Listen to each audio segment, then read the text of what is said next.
going with our last discussion on research. In the last orientation sessions, I gave you an overview of what we're going to do for the whole course, how we are going to be evaluated for the midterm work, also for the final exam. And then we have a little time for discussions on the research questions. Can you tell me the two important things that need to have in a research questions? Remember the example I gave you about, researching for your best laptop and getting to know your sweetheart. Come on. What are the two things that you need to find in research questions? Number one, it's interesting, but not really so. That's one of the characteristics of research questions. Now, in order for questions to be a research question, it needs to be it needs to be done through a systematic procedure. Okay? The research needs to be done systematically through recognized steps. Two, you need to exactly. You need to add to main knowledge. It needs to have some original contributions to man's knowledge. Okay? That's most important. And for the other discussions on what makes a research questions, I think it's easy for you. You can add to that. Good research question should be interesting, right? It should be researchable, practical, fundable, ethical. It should help you to find out solutions to a practical issues. Now, in the last discussion, we will have a look at the core characteristics of research.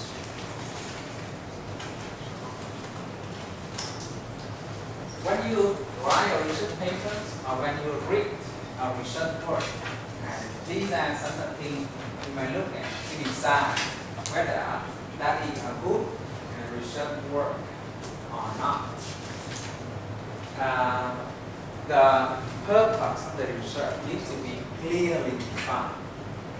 In the research, we will examine, let's say, the influence of visual aids on listening comprehension. You need to tell the reader about the research process. How did you collect the data? The time spent for the research, the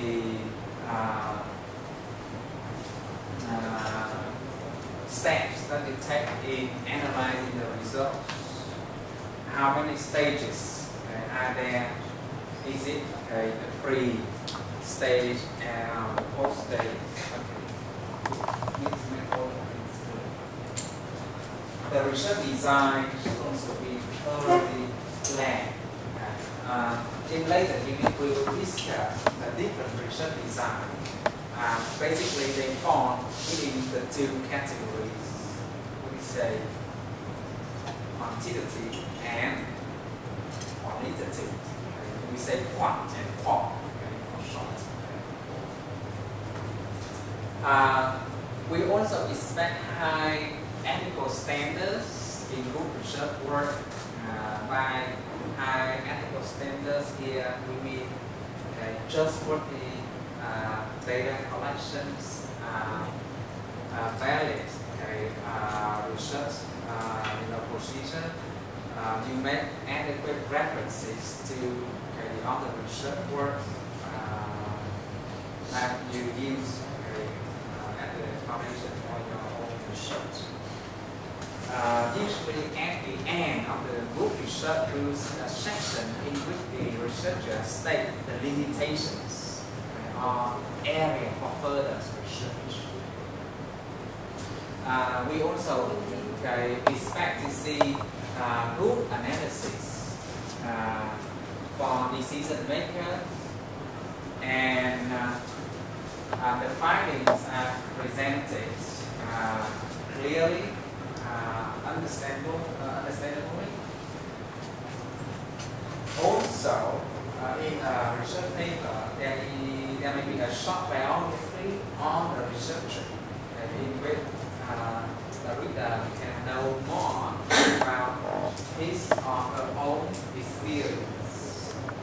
We see the research notes that I just got from the University of Cambridge. Every quarter they send me a copy of their latest research published here, August 2011. And all of these are very good research work. If you're interested, you can make copy of one or two papers. Let me show you. I just read this, the effects of context visual on L2 learning, listening comprehension by Ruslan Suvorov of the American, I think. This would be a Russian. You see, in the research paper, we have the introductions in which the author introduce the topics, why he should continue research on using pictures, videos in teaching, listening for ESL students. And then another sessions on views of listening comprehensions, in which he presents the previous studies, the previous research. He presented conflicting views. Some people claim that when you teach listening, you provide the student visual aids like videos or pictures. It may help the student to listen better, understand better. But there are also results showing detrimental effects to the students' listening comprehensions. Right. So he wants to explore the issues further. And then, this is still the literature review. We discussed the types of visual. What are the visual that the teacher commonly use in the classroom? We discuss pictures, videos, and also sometimes charts, diagrams. And then, you see, we have a long sections on the methodology of the research. In which it talks about the participants, who are the participants in the research, their level, their age, their gender, and all of the necessary information to have the reader understand. The materials, what a listening test was used, and did he post the listening test in his website. He really provides links to the listening materials on his website. And then you see them? The whole section in which he describes the procedure of the research. So let me read this for you. Two professors in the Department of English at the university evaluated the appropriateness of the listening test for the proficiency level of the test takers. Additionally, the researcher conducted a pilot study to track the effectiveness of procedures related to text administration, clarity of instructions and questions, quality of audio and video recording, appropriateness of listening messages, and time constraints of study. 3 international students whose overall profiles were similar to the profiles of the students in the main study participated in the pilot study. So there were pilot studies before the initial study. The main finding of the pilot study was that due to some technical issues related to the speed of internet connection, the listening test should be administered locally from DVDs rather than online. Before taking the listening test in computer lab, students fill out a pre-test questionnaire because listeners, unlike readers, do not have the option of reviewing the information that has been presented to them. The participants were given paper or taking notes during the test. Not taking allow test taker to note down main ideas or facts from the listening passages that they could use later for answering questions. After participants finished the listening test, they were asked to fill out the first test questionnaire after the test questionnaire to collect their preference, visuals. Their responses to the questions about their preferences of visual in the listening test, whether they prefer video, photography, or audio-only format of the listening test, were used to answer the third research questions. Right, so that's how we describe the procedure of the research. And then data analysis, another part, and results. You present the results of the study. And then he discussed, differences related to test times. He employed, quite sophisticated statistic procedures here to analyze the results, including ANOVA, analysis of variance. I don't think we go that far in statistics. In our course, we managed to do some simple analysis like t-test, chi-square. He also mentioned t-test, t-test, some of the 2 means for. And then you see a whole section on limitations, the weaknesses on the limitation of studies, implication for further research, and then glossaries in concepts, references. Right. So later on, if you want to be a professional in the field, research would look like this. This is what we expect in the research. This is another one. Issues and challenges in using English proficiency descriptor scales for assessing school-age English language learners. It's very strange to me. It's not like a testing. But you see, introduction, the format will be the same. So introduction, literature review, validation of step, procedures, and then discussion, conclusion, reference. In the e-learning system, I also put in several good research articles for you to read, especially the COM journal, Computer Assisted Language Learning. That's very related to what we are doing. Alright, so I hope you are now armed with some of the ideas about what our research would look like. It has all these components.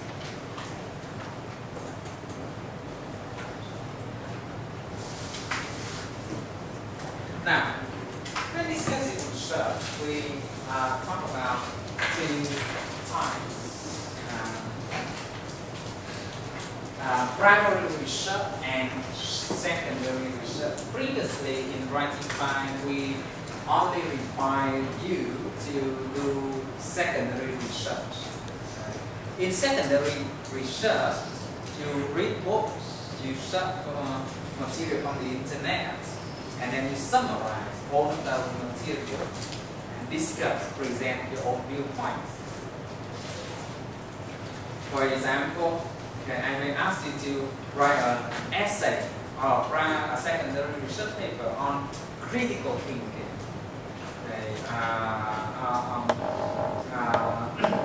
Critical thinking skill for Vietnamese students. In a secondary research, typically we will go to the library and look for books that writes about critical thinking, and you put out a literature review. Typically, I respect your discussion, like definition of critical thinking, the characteristics of critical thinkers, and then you present how to be a critical thinker,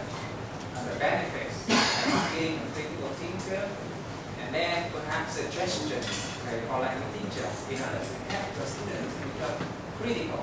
So you see, all those things actually come from previous works. And none of those things are done, I mean, from your original data. You do not collect your own data in order to present those information. That's the second level. How did you know? Second. Somebody has done it first. Now you are the second. To make it very easy to understand. In Vietnamese, what do you call this? Nghiên cứu cấp primary research, nghiên cứu sơ cấp.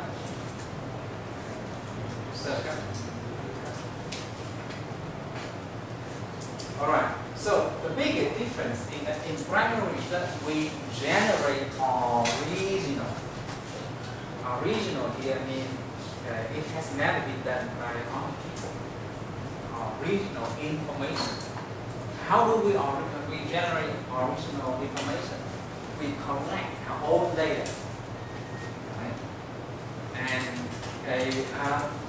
original here can be, doing the same research procedure again in a different context. I think 1 or 2 years ago on the news media, there was a lot of discussions of the phrases used by Mr. Kim Nhân, the Minister of Education at that time. He said that when you do an MA or PhD thesis, if you do not add something original, không có cái mới, then don't do it. Right? And it's fact, a lot of discussion on what it means by original, by being original. And I think it's very interesting if we go into greater detail in what it meant to be original. If you find something really original, I mean new in all aspects, it's extremely hard. So original here can refer to new theory, a new framework, a new theory, and that will make you become a guru in the field, and a superstar. If you can build up a new theory, a new model, that they recognize everybody. Very few people can do that. So Chomsky is famous for the generative grammar. You learn about the X-bar rule, generative grammar. Ferdinand de Saussure was famous for the theory of general linguistics. Right? Lakoff and Johnson was famous for the cognitive linguistics theory. That we do not expect to build up an original theory. People can do that. Now, we can have original procedure to work on the same research question. Right? So somebody has already done the research on the questions of using visual aids in enhancing student listening comprehension, for example. But now you do the same, you work on the same research questions. It's just that you change the research procedure. In this case, it's new. This time you may have a longer impact on. I mean, you have a longer training for the students. Or you have some more steps in the testing of the student listening comprehension. That is also original. So when you change the research procedure a little bit, it also generating the original information, new information. Original here can refer to original data. So I can take the whole research procedure from that author again. And this time I do the deep research in the Department of English, the Portuguese teaching listening application, and see if we get the same outcomes. Okay, so I say, at the end I say, yeah, providing the visual aids also help Vietnamese students Okay, to improve their listening skills as the also original. We can make our research original by having new ways of explaining the data, or explaining the procedure. Okay, so when you think about originality in research, okay, think in that way. You can make your research original by changing or by adding new components to one organization. It can be new research questions, it can be new theories, it can be new procedure, it can be new data, it can be new discussion.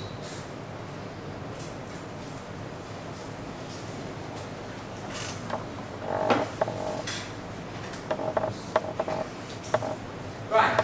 Primary research is the kind of research that you probably do when you do MA thesis, when you do PhD thesis. By the way, for the graduation papers in our department now, we are also required to do primary research. So, you can go to our download center, outwine.net, and download the previous graduation paper of the past 2 or 3 years. You will see all of them are primary research. Okay, the students have to use statistics, procedure to analyze data. Have you ever spent time looking at those papers? No? You should. So let me show you. I have more of those.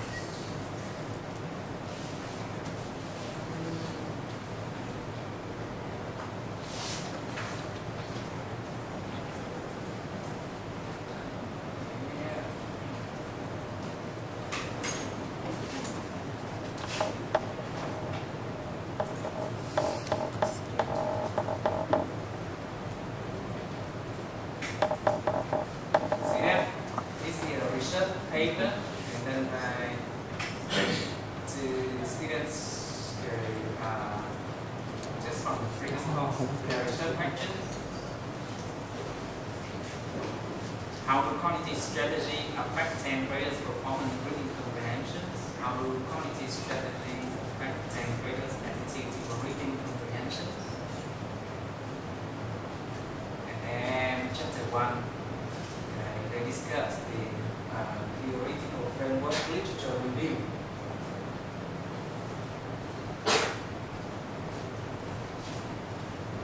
And then they present the methodology that is used for conducting the research. See that information about research science, participants, students from 2 classes, control group, experimental groups, data about the participants, and the research instruments, how they collect data from student text, rubrics for our class observations, and then data analysis. Okay, we saw this last time.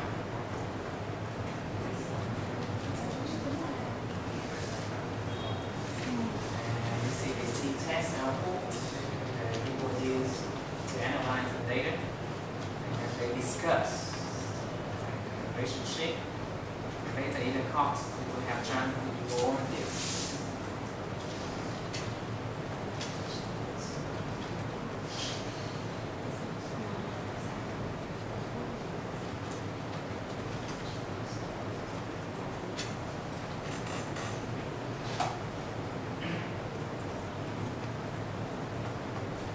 Okay, so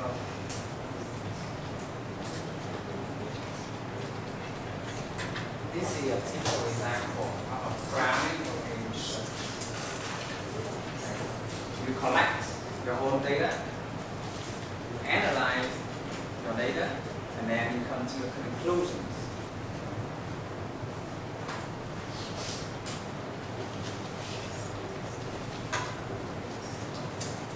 Now, the method primary research can be classroom observations.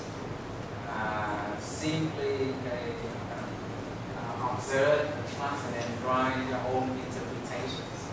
But this is not recommended for the new researchers like you, because you need to be very experienced in order to collect observational data and analyze them.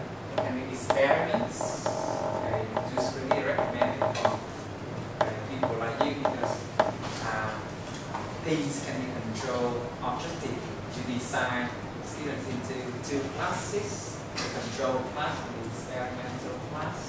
In the experimental class, you use the treatment. For example, you need a lot of pictures, you want to listen while they listen. And in the control class, you do not need any pictures. Later on, you see whether this class is or not. To experiment.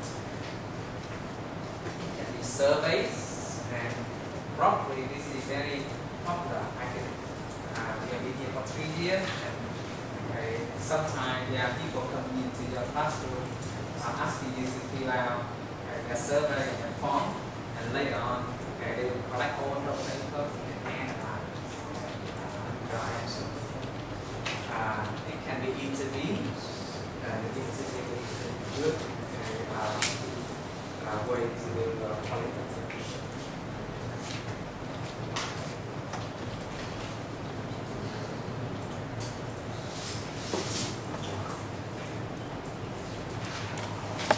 Now, the advantages of doing primary research is that they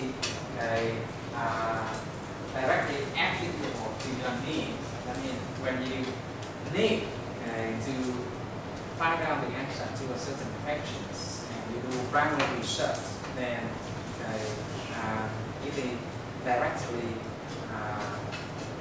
relevant to your questions. For example, I want to know whether the freshmen we have this year are better than the freshmen we got last year or not. Right? So I will ask them to do many tests. So last year I asked all the students to do a top quality test. This year I will ask the new group to do the same top quality test. Then I compare the score. That will give you a picture of the overall quality of our students get. It can result in extremely detailed, accurate, and relevant information on data. I mean, when you collect data from those students, you will have a score of each individual students, right? If I want to go into further detail, I can categorize those students into a student living in Ho Chi Minh City and student living in other provinces, students who are male, students who are female, and then they compare their performance.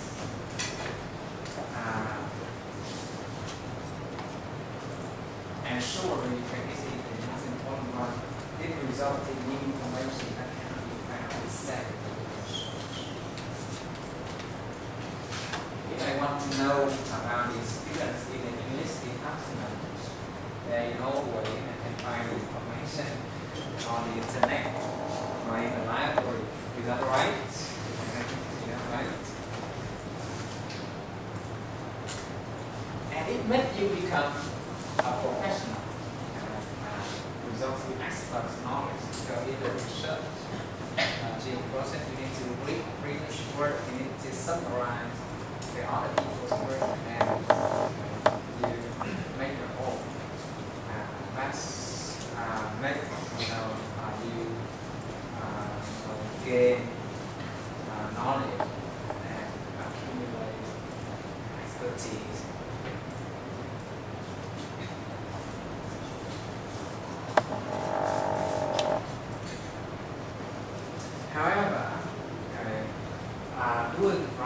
research also have a very big weaknesses that we need to be aware of. Right? This is very, very time consuming. When you do secondary research, you only need to Google the questions, and you get lots of web pages that help you to find the answer.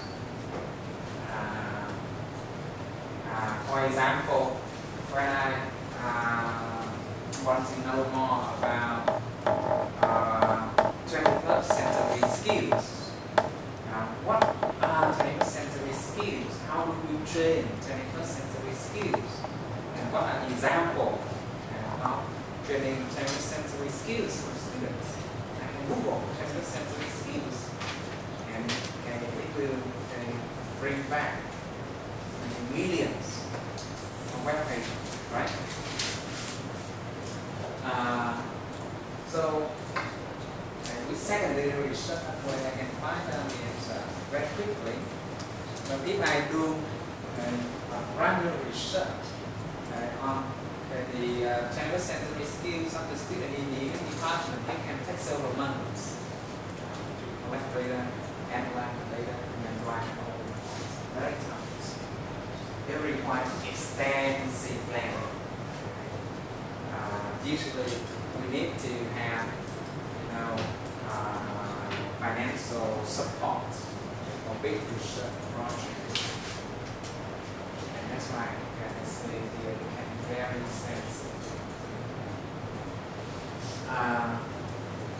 It may depend on the participation of unreliable sources for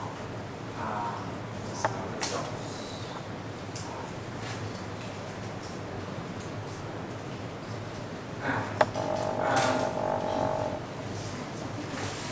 The secondary research, on the other hand, only requires searching for information that other people have already collected. So when you read books, journals, magazines, newspapers, online documents, all of those are secondary sources. Unpublished works can also come into this category, like visiting reports, operating guidelines, TV manual guidelines, research, master thesis, doctoral dissertations, web pages, all of those can also come with secondary sources. Okay.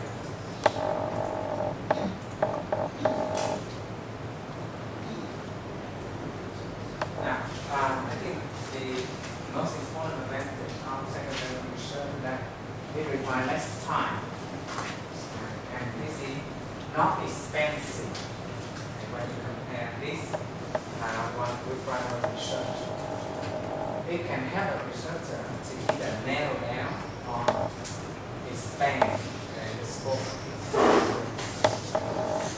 Also, when you do secondary research, you can easily add power, authority to your research by quoting famous people or researchers in the field, and it will lend authority into your writing, into your arguments. If you simply write me claims that, and you cite your previous essay or previous paper, then people may not believe because you have not gained any prestige yet in the academic world. But it is a Chomsky argues that many people will tell you I make Chomsky.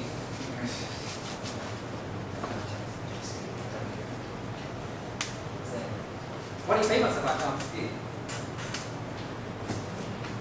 I think the most interesting argument of Chomsky is that all human beings are born with a black box. Yeah.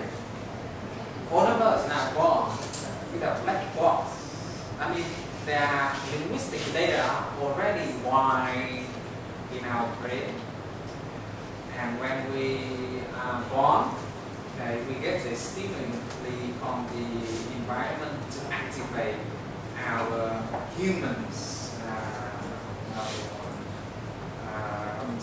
box, and that's why babies can learn language so fast. Several babies can learn 2, 3 languages at the same time. Yeah.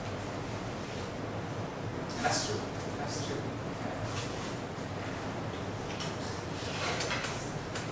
Right. So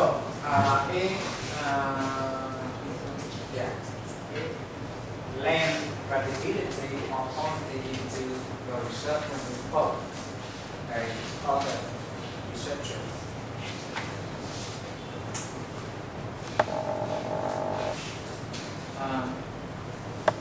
The bad side of this is that you have to read the manuscript a lot in order to have good secondary research. And not all information sources are useful and using or using critical thinking. Sometimes we come up with conflicting information in which you have to decide whether to check this or this.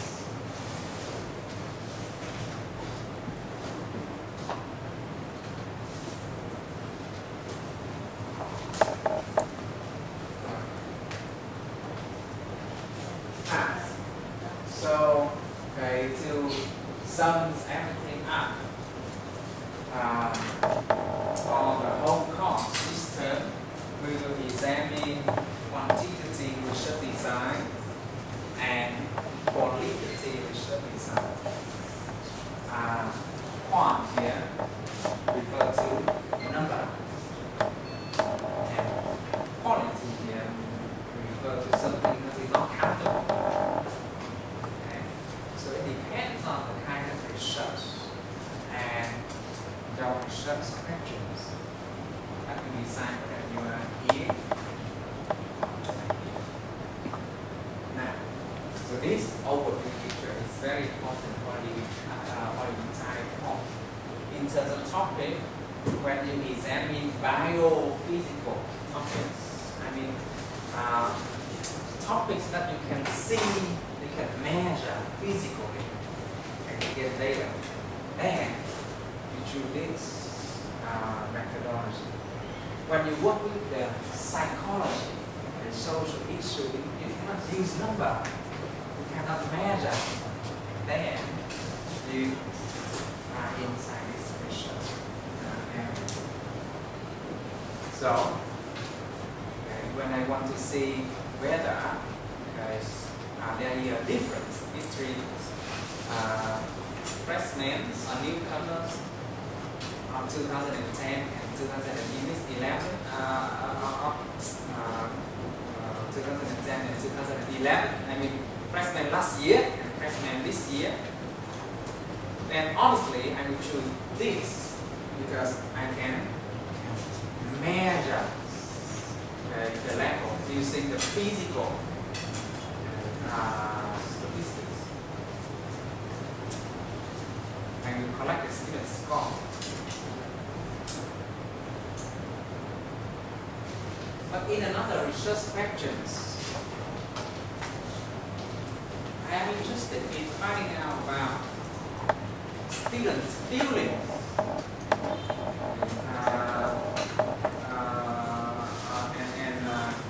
attitude to blended learning. I mean, learning with the support of the e-learning system. I want to know whether you like it or not. Then I cannot measure your level of eagerness, your willingness to learn, and all those things. It is very hard. In this case, I can only do classroom observation and you sit at a corner there, I'm using the camera and see how interested you are and when working system. I will take note on how much you interact with the content on the screen. I will also go to the forums and see whether you actively join the discussion forums or not.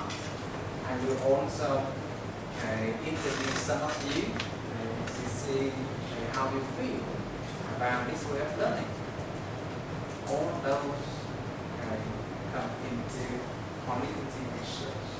So again, when you want to work with the physical world, quantitative. When you work with humans' beliefs, opinions, feelings, social issues, obviously the qualitative should be some. No one is better than the other. However, due to the nature of the discipline, quantitative research is more, appropriate for natural sciences like chemistry, biology. For example, when you in biology, when you create a new breed of plant, and you want to prove that this is better than the other breed, right? You need to carry out experimental research design which you grow your new breeds in one area, and you grow the control breed, the traditional breeds in one area, and you use these measures to measure how high the new breed is, how high the traditional or the regular breeds is after a certain amount of time, let's say 1 week, and after 2 weeks, you can measure the height of the new breed, measure the height of the regular breed. You see, and then you use this to show that, well, the difference between these two are statistically significant. It is not, it's not random. This is not accidental. This is not accidental. Okay, so in terms of topics, each of topics, when you design a topic, and it can be, the data can be collected through the student test scores, through the physical measurements, then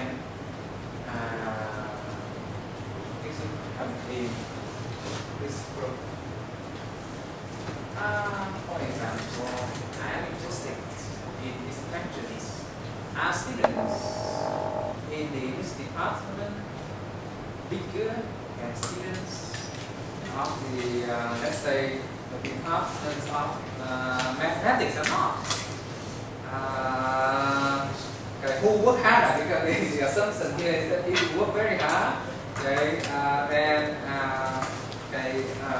you may not gain a lot of weight or things like that. Okay, very interesting.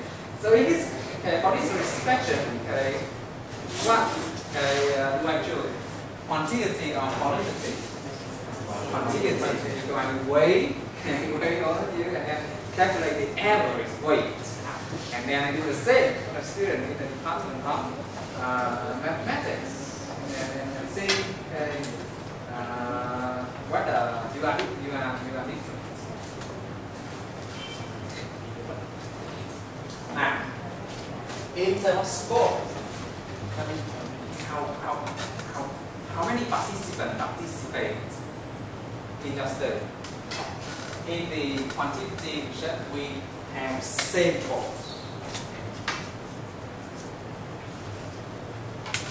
Samples are selected representatives of the whole population. Later on, we discuss all of these concepts. But basically, when I do an analysis of students in the English department versus students in department of mathematics, I cannot weigh all of the 2,000 students in the department. All right? This is not necessary to do that, and sometimes it's impossible. So, okay, I will select randomly 100 students from the English department, and also I select randomly 100 students from the department of mathematics. When we select the participants randomly like that, there is little chance of accidental coincidence. Actually, there are, but it's been really accepted in research. No research study guarantee 100%, but people always accept about 5% of the chance of accidental coincidence. So, in quantitative research, we select samples. And sampling is another topic we will discuss later on. In qualitative research, you might want to interview, you cannot interview 100 students, right? Normally, you interview about 10 students. And also, when I study about the students' attitudes and belief toward blended learning, well, it may be true.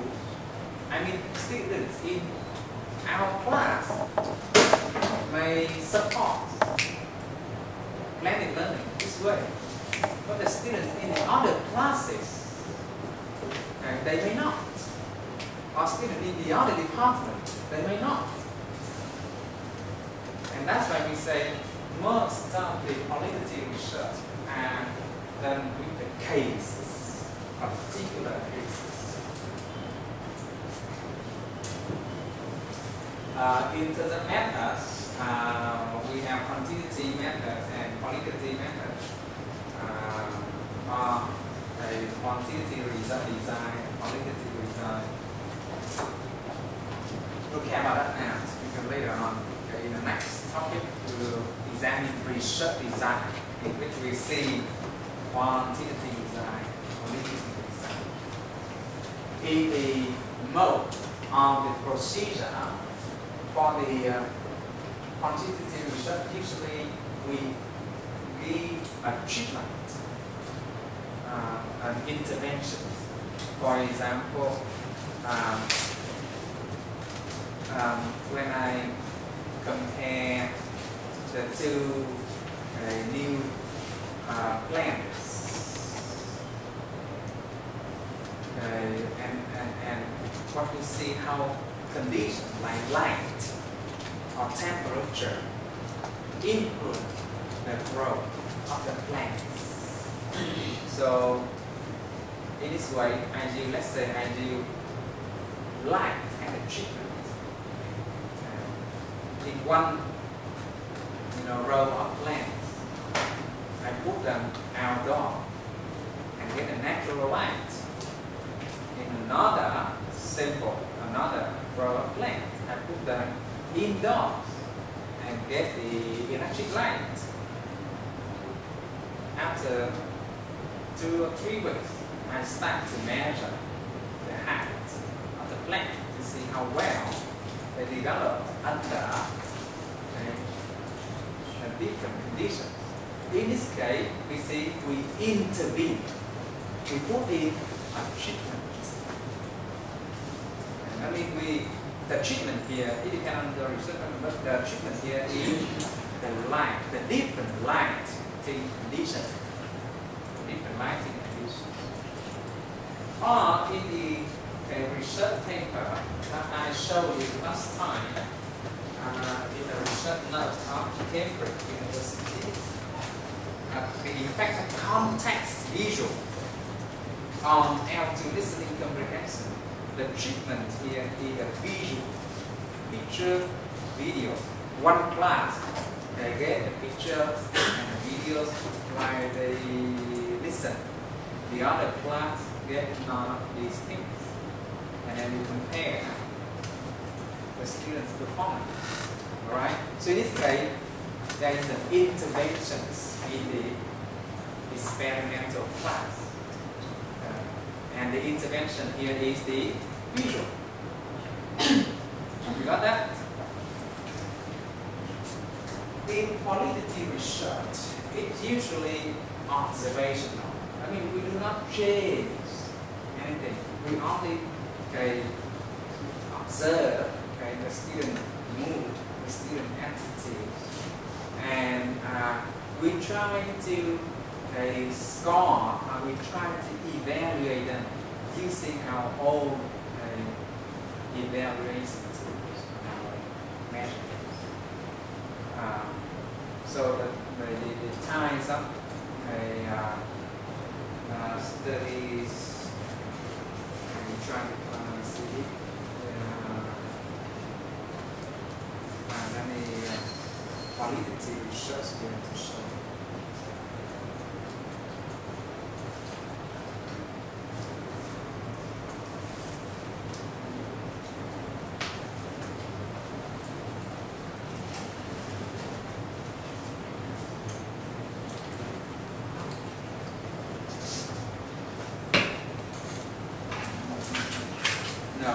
Later on in the learning system, actually there are several that combine both qualitative and quantitative together.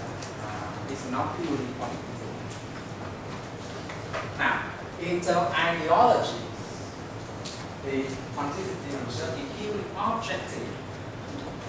I mean, you do not let your own prejudice, your own knowledge, your own cultural backgrounds to interfere with your discussions. You simply say, well, class A got 9, the average score. Class B got 7, of the average score. So class A outperformed class B. That's purely objective. But in the qualitative research, you say in class A, students' talking time was more than class B. So the students in class A are more active than class B. That is the subjective influences, which may be incorrect sometimes. Okay.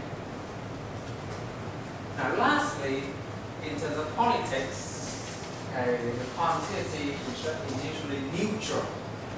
That means you are not on this side. You are not, for or against. While in a qualitative research, usually you participate. Have you ever watched the movie Avatar? Yeah. It was about two scientists doing a research in a new Avatar world, right? And they want to learn about the local community of that planet. In order to complete their research, they have to mingle with the community, they have to live with the community. And later on, they themselves were converted.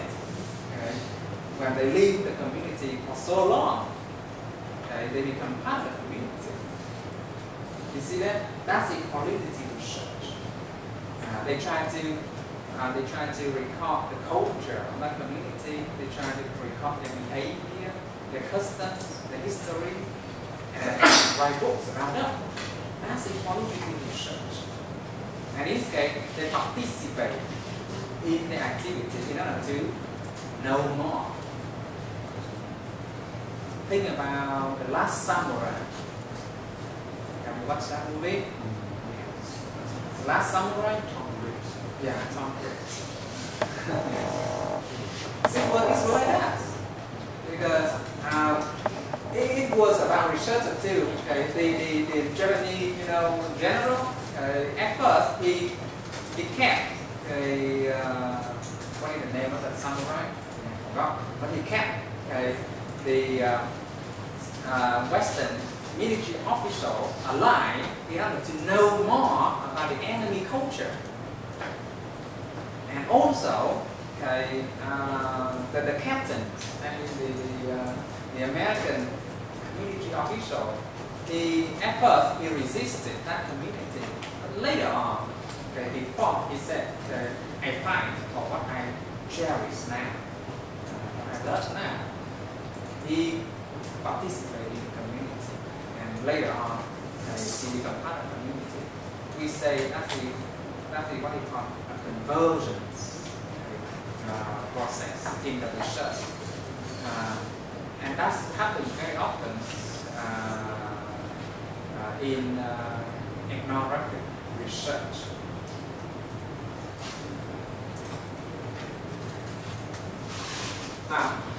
So this is a very good discussion on the key differences between qualitative and quantitative research.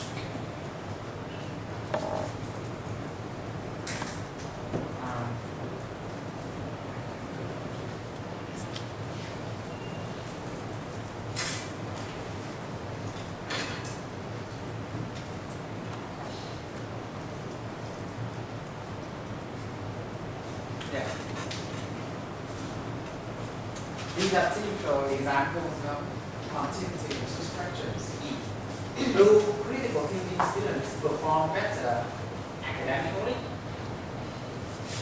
So I will select critical thinking students, put them into one group, and then I will compare that group with the non-critical thinking students.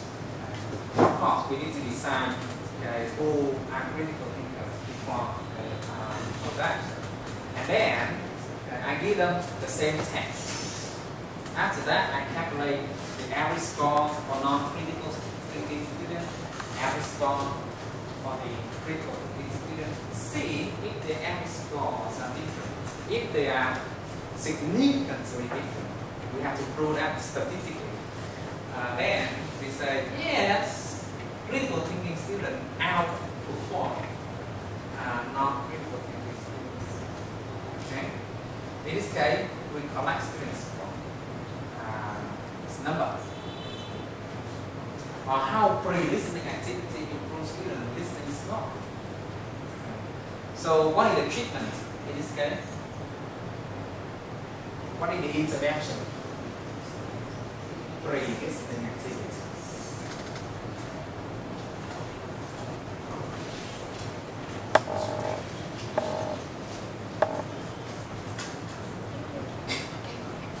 Now, the approaches that will be explored in a couple of weeks under qualitative research will be action research, and you can see some of your entries in the glossary database there. It can be case study research.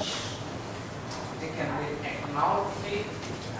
There will be samples, articles, it can be crowded theory.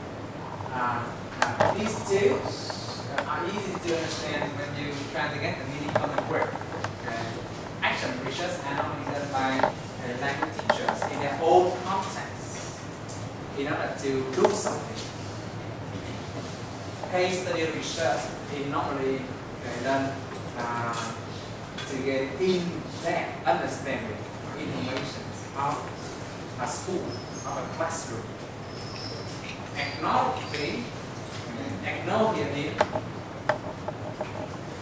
the ethnics.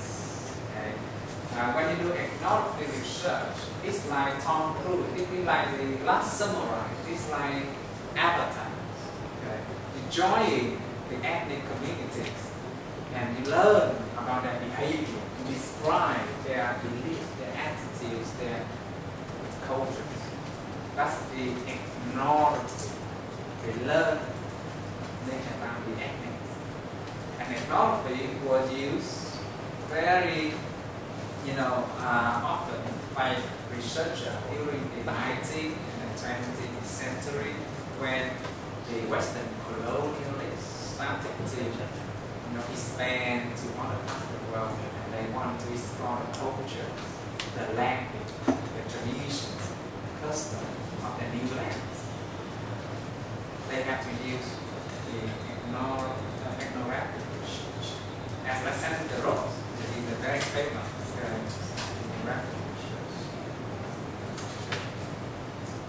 Crowded theory is another approach of qualitative research in which you collect data and then you develop new theory from the data that you collected.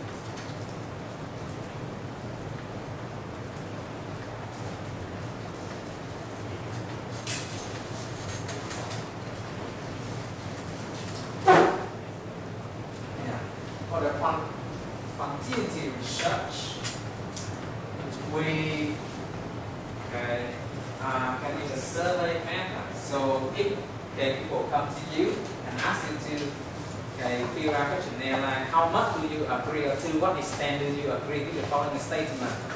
1, strongly agree, 5, strongly disagree.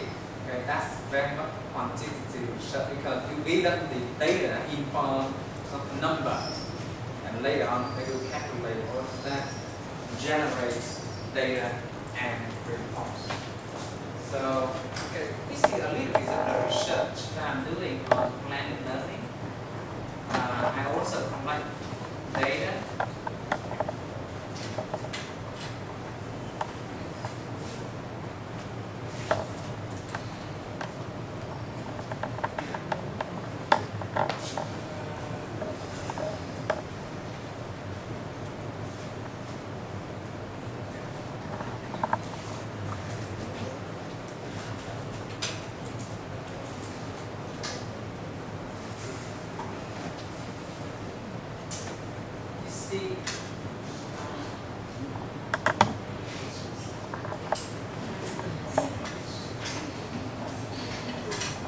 How we report data from the questionnaires. How difficult are these issues for you? When you use our learning system, students will be from 1 to 5. So for me chart, you can see right away which difficulties stand out. Like student have most the biggest problem with their experience, their navigations, and slow internet connections. And it's interesting to me that they do not have not difficulty with updating the line and registrations. So slow internet connection is the biggest problem.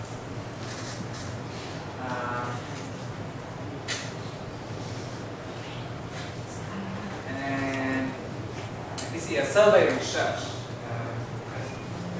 not experimental. By looking at this data, you see original data what from this learning system.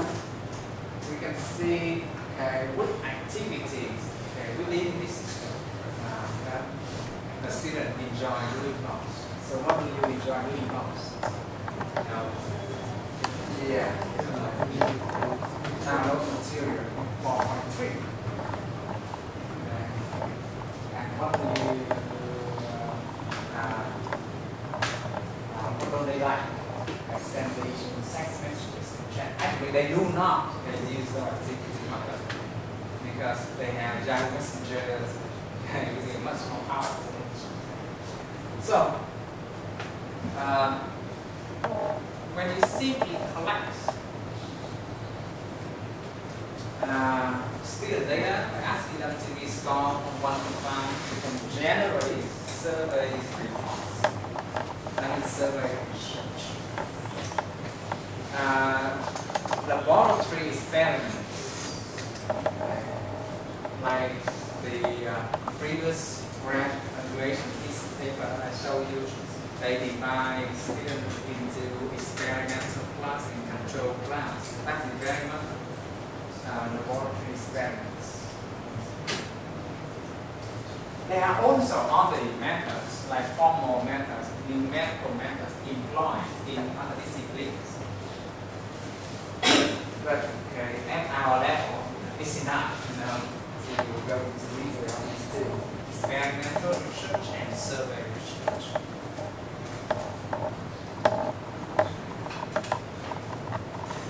Okay, you are tired now. Any questions before we move on?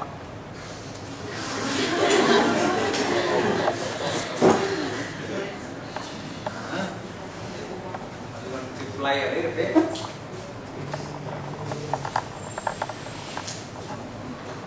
Yeah, I think I should stop because if I go on lecturing like this, I will lose my voice.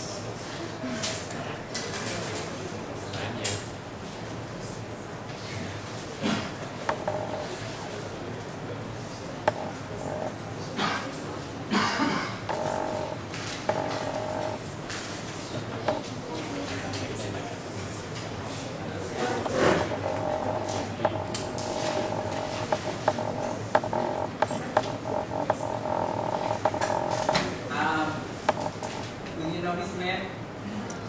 Alan Ryman?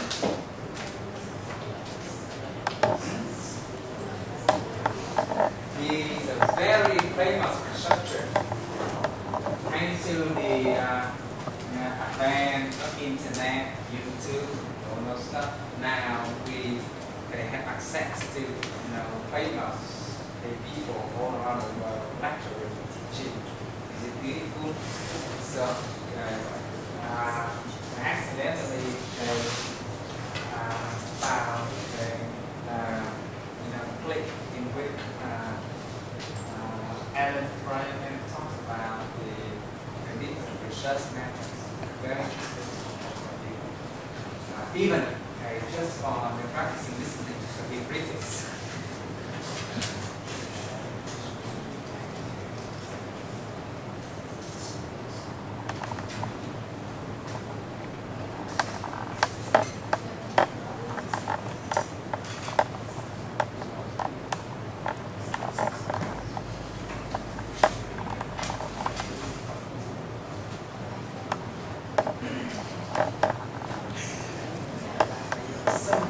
Something with the sound.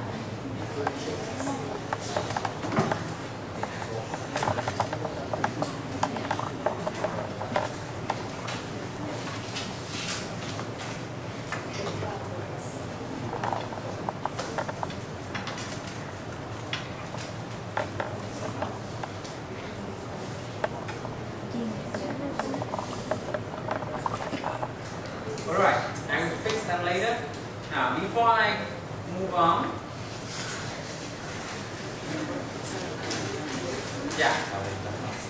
I wanted to go into our system and you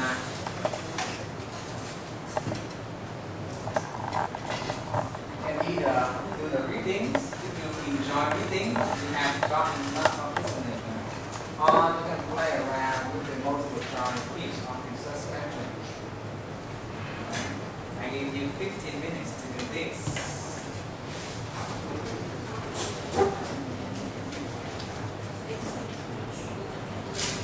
And if anything comes to your mind, we can discuss.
over and over. And some of them may come again for exam.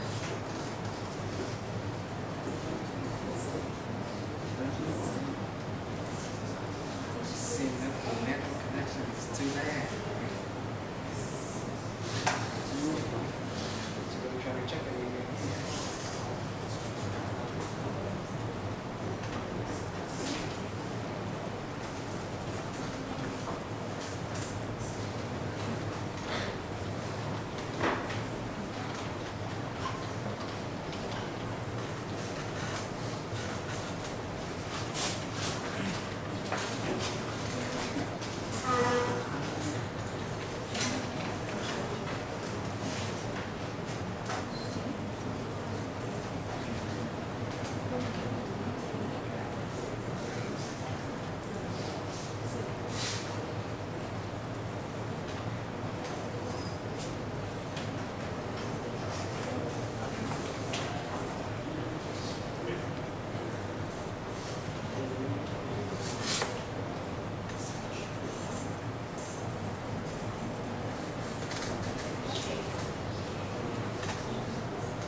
one worked last year, but now they locked up the sun, so I think we will move it. Most of the child exercises next year, and some people can do that. Now, what's most important at home? I want you to do the journal review activities. What are your journal review activities? I have uploaded in this folder several TESOL quarterly issues.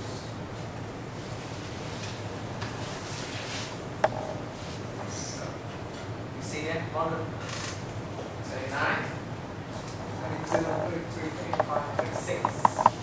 And in each volume, there will be lots of research articles, good articles, because it is very prestigious journals in language.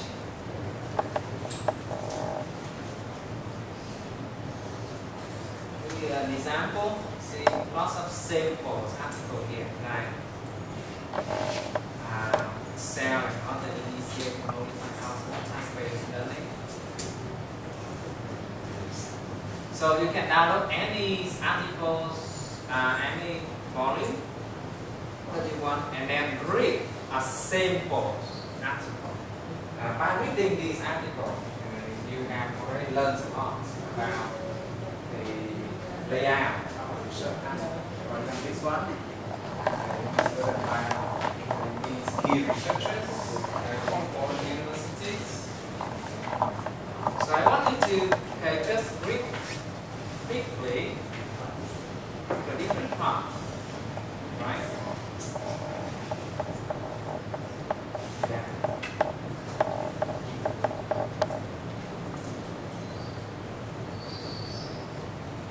Learn a lot simply by reading these articles. Then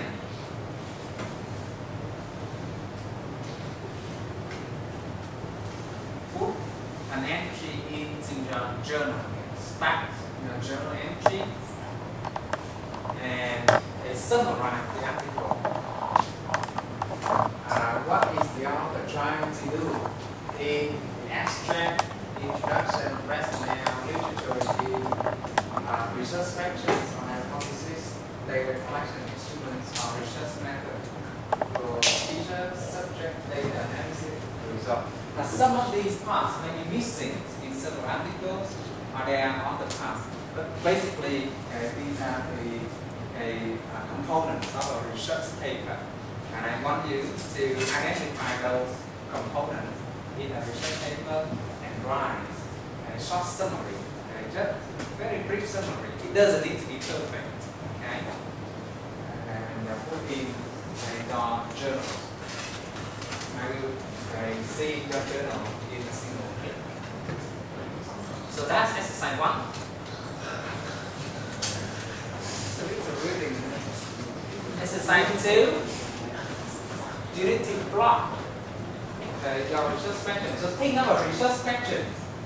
That you are, it's simply a question, very short, right? Think of your research questions. But you have already learned about what makes a good research question, characteristics of good research questions, and what people would look for in a good research question. So they simply put an entry, click here, and then click on new blog post. The directions is on your right. Okay, so make sure you are developing research questions, and then find a research question for the cell. When you have already put your research question here, go to other 2 blocks, edit 2 blocks, to other people and comment. Say what you think about the research question. Is that research question researchable? Is that research question valid? Is that research question good or not? Things like that, recommend on other 2 research questions and see how we collaborate and interact with each other. Okay? So that's the exercise for this topic.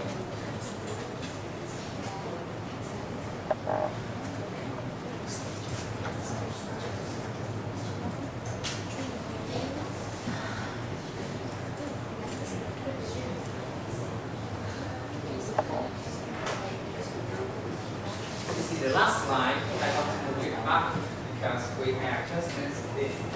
When you read a research, then find a research journal within a field. For an official, possibly honestly within our field, that is teaching. Read the article that you're interested in. Usually you read the abstract, find the research questions, objective, and what asks yourself why did the researcher choose a particular setting or sample, according to strength and physics. What were the methods of collecting data? Was it observing the class? Was it asking students to fill out a questionnaire? Was it taking students test results or analysis? What were the findings? Do not be over concerned with statistical analysis because it takes time to learn. So at first when you read about factorial analysis, AND-over, AND-over, you have to be in the class. But gradually you will learn. Don't worry much. I only want you to know about the step and the measures part at the moment. It takes a lot of time to be a professional researcher.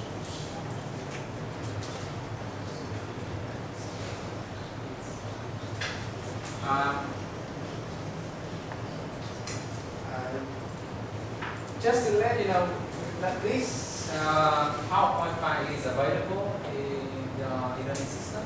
You know that?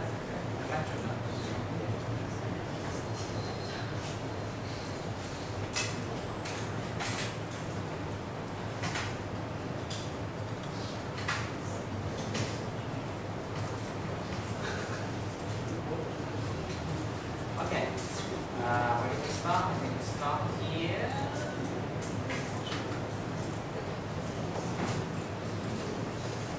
Yeah. So, in the last discussion, we were examples of quantitative research questions. Now, these are some sample for qualitative research questions. How do students feel about wearing towel to school? Right? I think this will be interesting to a lot of people. Adults, young people to be, friendly, gentle, and then with the elders. But these young people always want to have freedom. You see, they fight in the elders all those things. So, how can you collect data to answer these questions? How do students feel? You can give them surveys. The questions like, do you like wearing outside or not? Yes or no? And ask them to tick yes or no. You just say 90% of the students say no, for example. Right? You can also interview. What do you think about wearing outside to school? Or do you like wearing outside to school? Is it convenient for you to wear outside to school?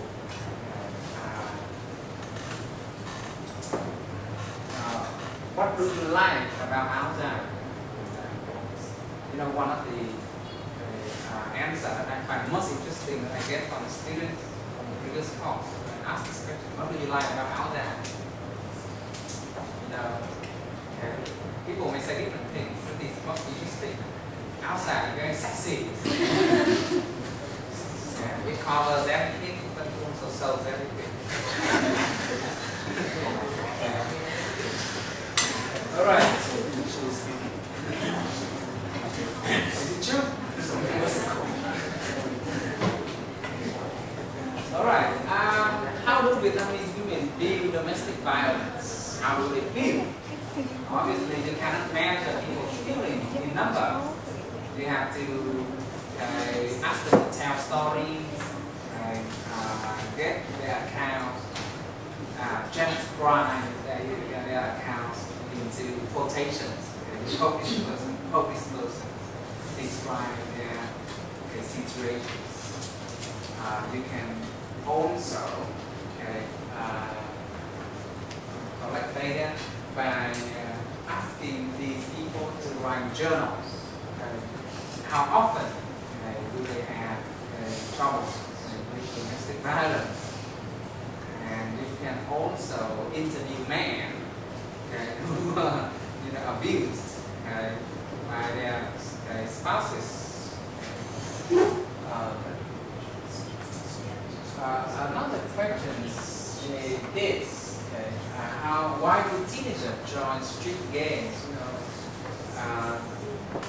Just I think last month there was a big riot in the UK, and people were very interested in knowing why.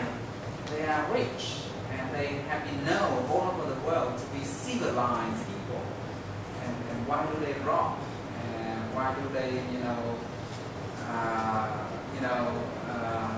do such terrible things like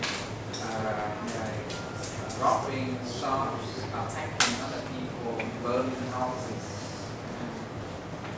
And later on, many researchers point to the core reasons of their society. They have become too much materialistic. They do not have strong family foundations. 60% of the marriages in the UK will end in divorce. And so there are now lots of children coming from broken families. They feel very unhappy with people around them.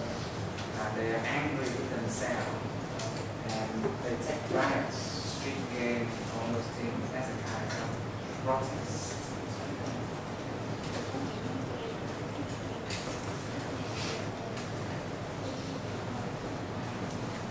Very interesting. That's human nature.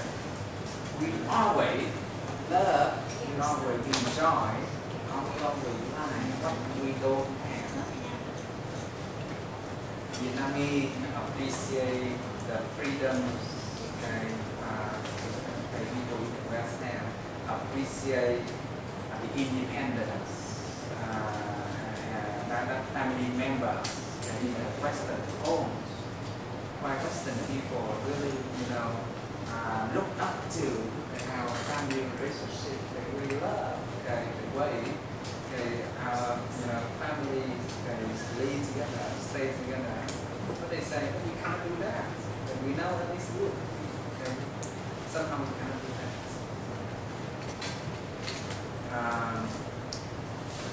So that's another topic that we think about in political research, the human psychology. They tend to love what they do not have. And when they have it, they get gone very quickly. And also, I think that's the root of all the miseries.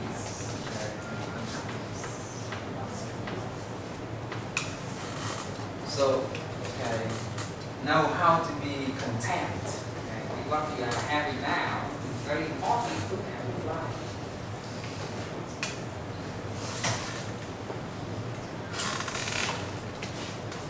All right.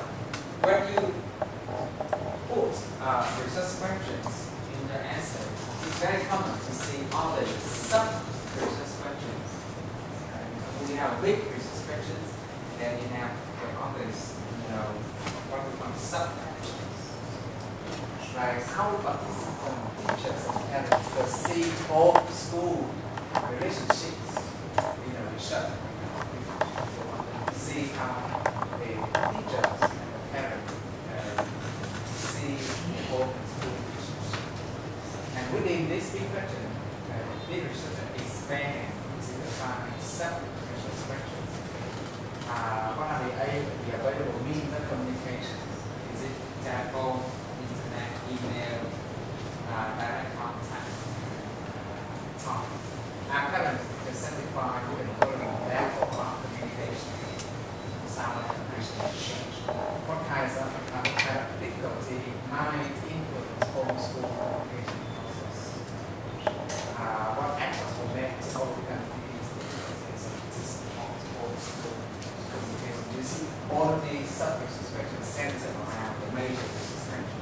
So when you later on, sooner or later, if you want to do an MA, you have to do a research, and you will write a research thesis. Something like if you have a big research mentions, and you have 2 or 3 sub-research, you will explore the smaller aspects. Now, this will be the last thing before we leave. When you do the research, it's important to discuss the question of validity. What is research validity? You decide whether your research is valid or not. Should people trust your finding? Do people believe that you are not? Right? And when we talk about validity, there are 2 kinds. Internal validity and external validity. I also see some entries in your glossaries on the 2 concepts already. Now, the internal validity refers to the stand with the outcome result from the variable measured, selected, manipulated, rather than from other variables. This is very confusing. For example, when I do a research on the influence of, let's take the research of the visual context visuals on listening comprehension, I divide the student into 2 classes. Okay, in one class, I give them the visual, pictures, videos, alright, and then I give them the text. And after that, I compare the average scores of the 2 classes to see whether the students with the visual, the constant visual, do better. However, this is a variable. The concept visual is one variable. However, students, that the student in the visual group do the test better, maybe because of the other things. Maybe because all of the good students are inside this class, which is a visual or concept visual. And the control class consists of lots of weak students. So the student level is already one variable here that you did not take care of. The students in the experimental class may do better because they take a test in the morning. When they are on high alert, they are very energetic, they have strong attention span. While the control group, you ask them to do the test at noon, when they are hungry, tired, unhappy, and don't want to do anything else. So the time of the test is another variable that have the validity of the conclusion of the research.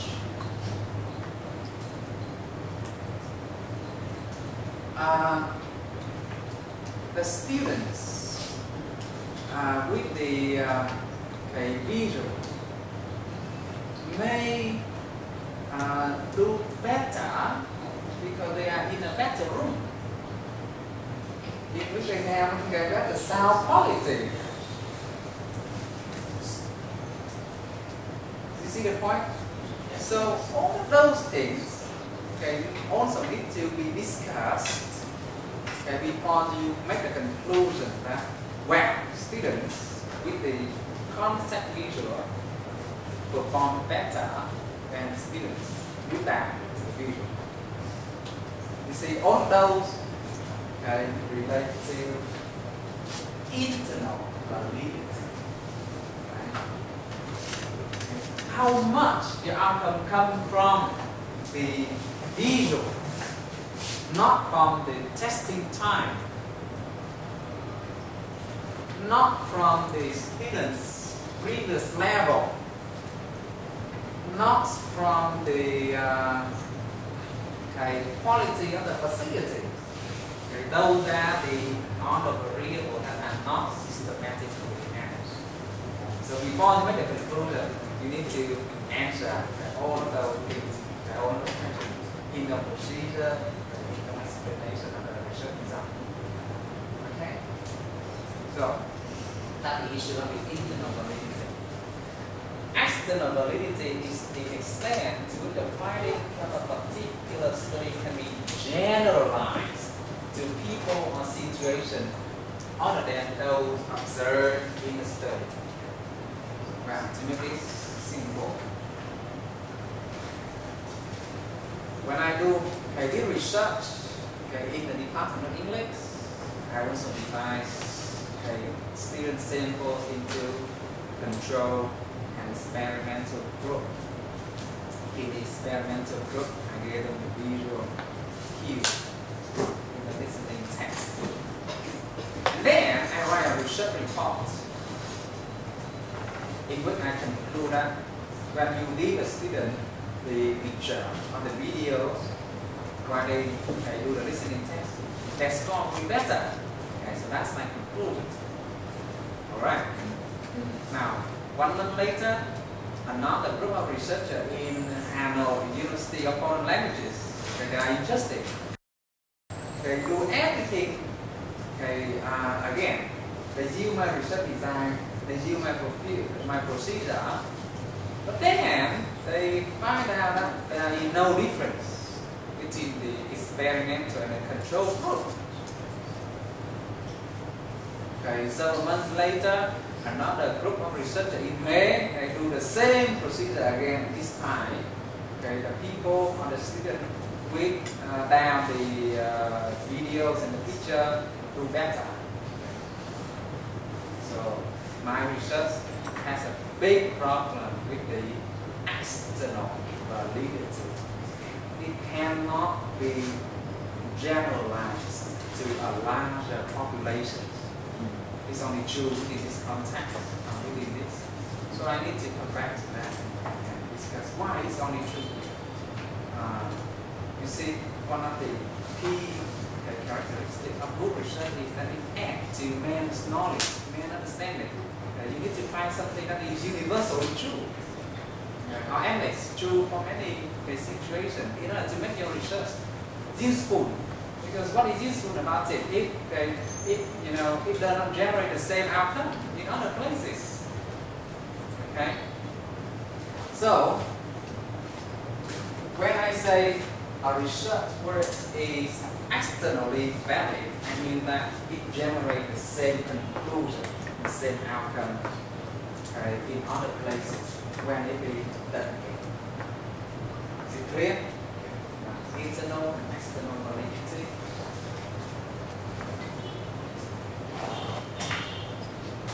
Alright. Now, these are the things that I have. The internal validity, when I mentioned some the history.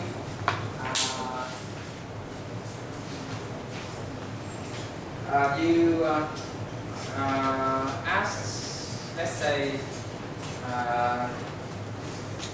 5-year-old kids to learn vocabulary and see if they learn vocabulary better with pictures.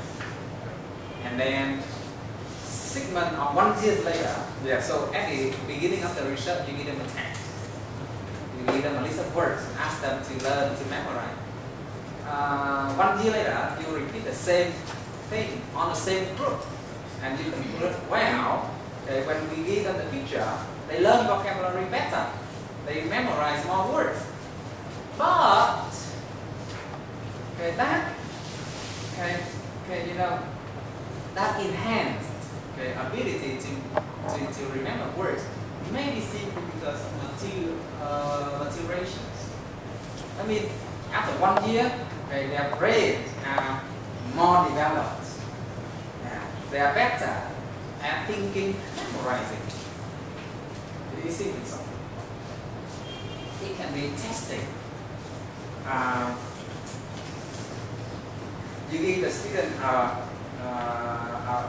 pre-test, a vocabulary test in which you ask them to recognize the words. And at the beginning, their score was very low. After 1 month, you ask them to do the test again, and this time their score is better. But this time they may be better simply because they now know the format of the test. They know the question types. And that's all about test preparations. So when I ask all of you now to do a topography test, in which, you know, and many of you are not familiar, the first test will be terrible. Because you are not familiar with the time pressure, you are not familiar with the question times. So when I ask you to do the second time, 1 month later, you will get better score. But I cannot say that, well, this student get better score because I have introduced an innovative teaching approach in which I can help my students to progress quickly. That test score is higher simply because of the text effect. Now, on the second time, on the third time, the students are familiar with the test and their scores are simply better. It's not because of the achievement. You see that? It can be because of the instrumentation. So, at the beginning of the experiment, you give the student a test. After the experiment, you give the student another test. But at the beginning, you deliberately give them a very difficult test. To get very low score. And at the end of the experiment, you give them a very easy test. And you say, wow, look at this. They a big, progress in the student score. And this time, it's simply because of the instruments. Instruments that are not valid. It can be selection, and I have already discussed it. You select only the best student into the experimental group and put all the weak students into the control group. And then you say, well, my teaching methods works very well. It's not fair. It can be statistical regressions.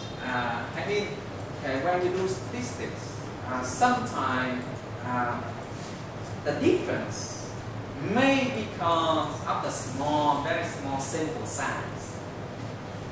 Later on, when we work on statistics, we will discuss further on that. For example, if you only select 50 students in your study, the t-stats value can be very high.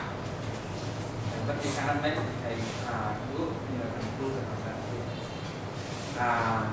With the same t-test value, if you have 500 students, what we call the effect size or the impact of the treatment will be very different.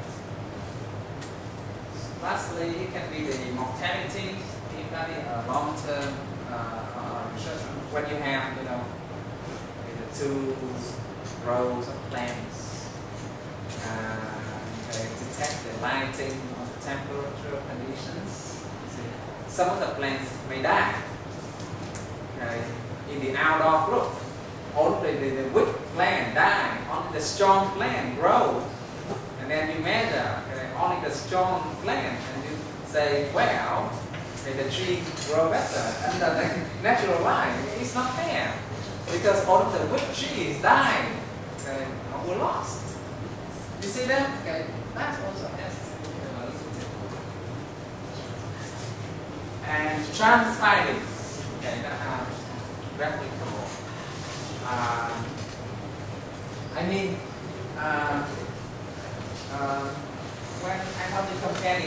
between score of student in this class with student of the other class, okay, on average, most of you get 90, 100. Then suddenly, one person in class score 300. Okay, then let's say 300. You know, we conduct the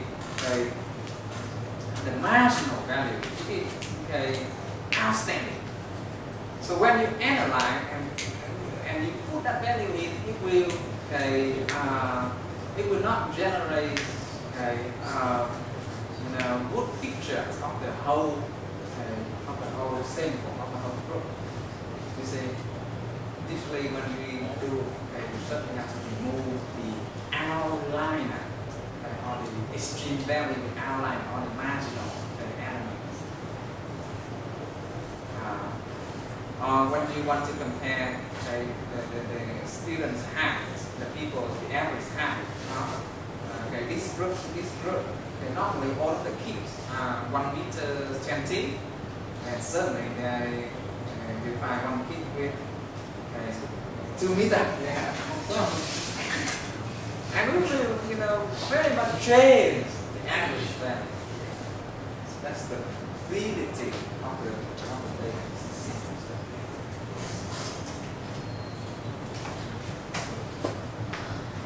For the aspect of validity, it can be backup testing, it can be subject selection, we discussed previously, it can be treatment selection. If you do not do exactly the same treatment, it can be the interference of the other treatment. So when you repeat a research procedure, make sure that you guys do the same and exactly the same procedures.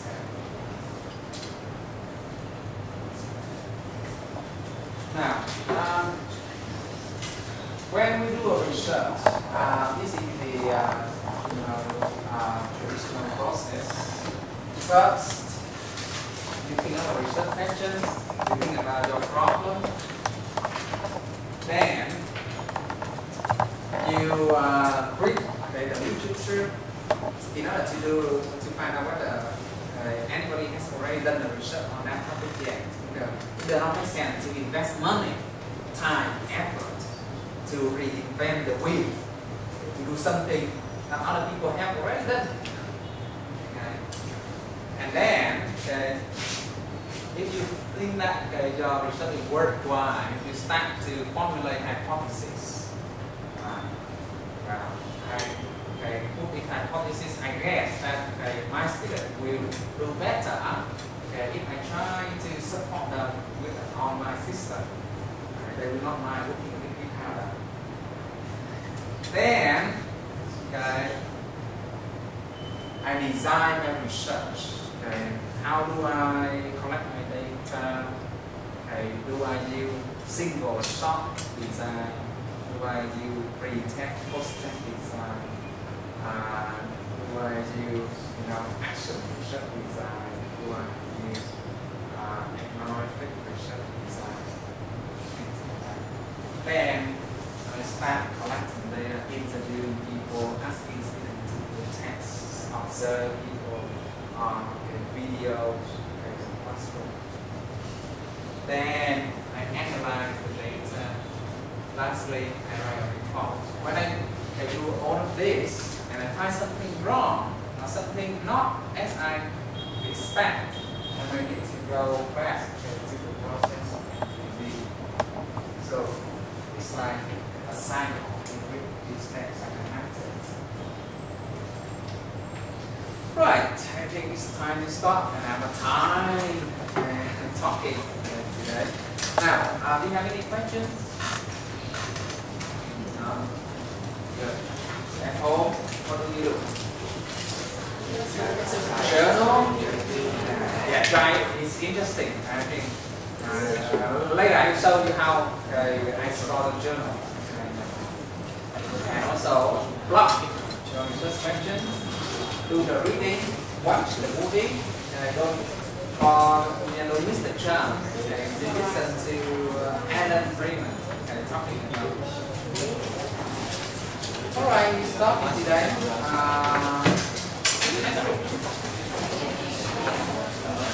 Yes, I